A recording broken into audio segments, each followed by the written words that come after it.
OBC मधून आरक्षणाचा किल्ला आता जिंकायचा. ओबीसी मधून आरक्षणाचा किल्ला आता जिंकायचा.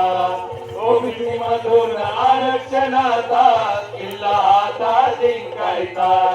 एक मराठा लाख मराठा, एक मराठा लाख मराठा, आवाज आता घुमवायचा, आवाज आता घुमवायचा. ओबीसी मधून आरक्षणाचा किल्ला आता जिंकायचा. ओबीसी मधून आरक्षणाचा किल्ला आता जिंकायचा.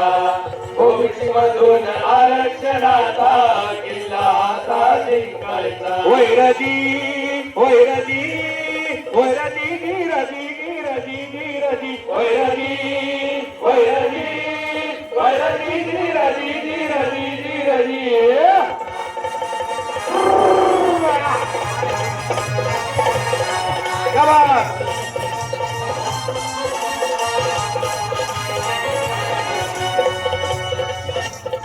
मागासवर्गीय आयोग म्हणतो मराठा गरीब झाला, मराठा गरीब झाला, मराठा गरीब झाला.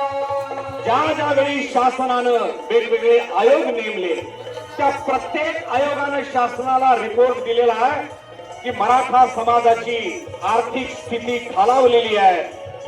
आणि म्हणून मागासवर्गीय आयोग म्हणत हजारो शेतकऱ्यांनी आपले प्राण गमावले.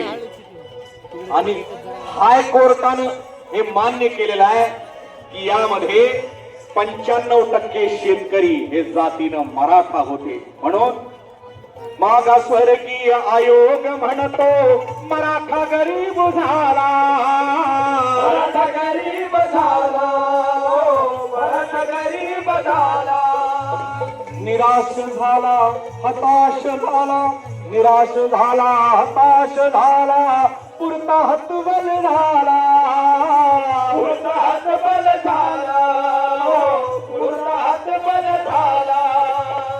शिक्षण आणि नोकरीत संधी नाही त्याला, संधी नाही त्याला, संधी नाही त्याला.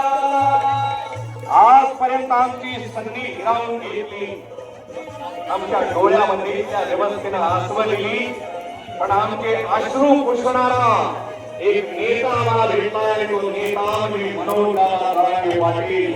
म्हणून आम्ही आता निराश राहणार नाही, हताश होणार नाही. आत्महत्येचा विचार आमच्या मनाला सुद्धा शिवणार नाही.